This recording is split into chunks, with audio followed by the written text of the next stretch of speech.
Matthew, Mark, Luke, and John, my friend, they wrote between 90 to 110 years after Jesus. Paul wrote between 50 and 60 years after Jesus. So now, in order for them to have been disciples when they wrote, and Jesus was already 33 at that time, they would have had to have been 123 or 143. Matthew, Mark, Luke, and John, they were not disciples.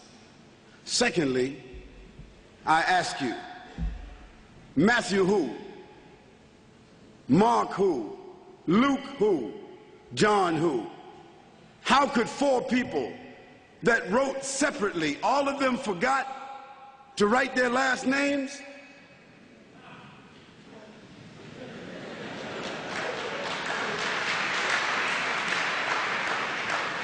The second thing, the third thing, not only did they forget to write their last names, but they began their chapters. Although they wrote separately from each other, they all started out the same. They all said, according to, according to, according to, according to. Now, what's your name, sir? Huh? Another Paul. Paul. If you wrote me a letter or wrote your wife a letter, would you write according to Paul? No, you wouldn't. You would write your name at the end. And if you were asking for a debt that I owed you, you would write your last name and your address. The gospel writers, the alleged gospel writers, they didn't write a name. They didn't write an address, they didn't write a reference, and in the beginning of each one of their gospels, they said, according to, according to, according to, according to. No one knows who these people are who wrote those four gospels. They absolutely were not disciples.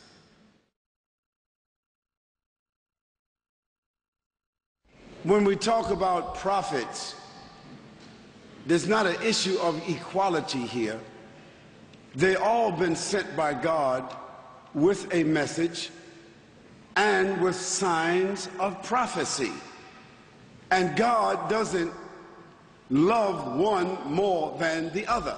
And we don't say we love one more than the other. They're all prophets, brothers of prophecy from Almighty God. We love all of them, and we make no distinction except by saying one was the first prophet and the first man. The other, Muhammad, was the last prophet. That's the distinction we make of them. Jesus' distinction was that he was born without a father. Second thing, Jesus' distinction was that he spoke in the cradle. And Jesus' also distinction is that he was lifted up by God, and another distinction is that he will return before the end of the world.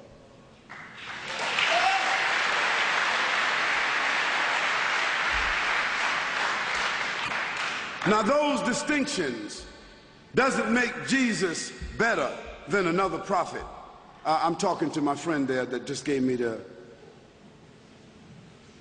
So here, I want you to understand that if the basis of Jesus being born without a father makes him sort of like special in your eyesight, then what about Adam and what about Eve? They double special.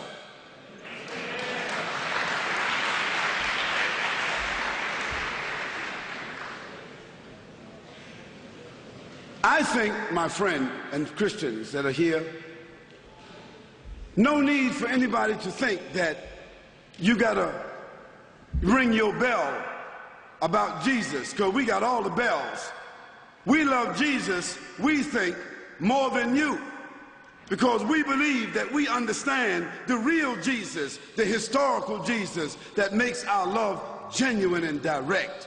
Here we're saying we want to share all the love. We just want to make sure that the letter goes the right place. We want to make sure that the Jesus that we're loving, that we're following, that we're making reference to is the real historical Jesus. This is the issue. We're not trying to denigrate Jesus Christ. We're not trying to denigrate the church. We're not trying to embarrass, compete, or denigrate Christians or Christianity. No, we're trying to uncover all the rocks and see what's underneath them. Now, in all fairness, if evidence that I brought to you about the historical Jesus, if the idea of the historical Jesus is repugnant to you, anyone, if you think I don't have a right to talk, search, find, identify the historical Jesus, if you find some problem with that, you need to tell me. At the same token, I find a problem with someone manufacturing lies and fabrications and dramatizations and mythologies with Jesus Christ, especially when Jesus Christ himself had nothing to do with the evidence that they use. Now let's keep it on point, because that's the issue. There's no tug of war here. There's no issue here of arguing, trying to cast aspersion upon Jesus or Christianity. Because Jesus, for us, was a Muslim. Because Muslim means one that submits to God. Because Abraham was a Muslim, because he submitted to God. And Moses was a Muslim. And David and Solomon were Muslims. And all the prophets of God were Muslims, because Muslims doesn't mean Arabs. It means those that submit themselves to the law, the legislation, the inspiration, and the revelation from Almighty God. So if Jesus is a Muslim, we on his side.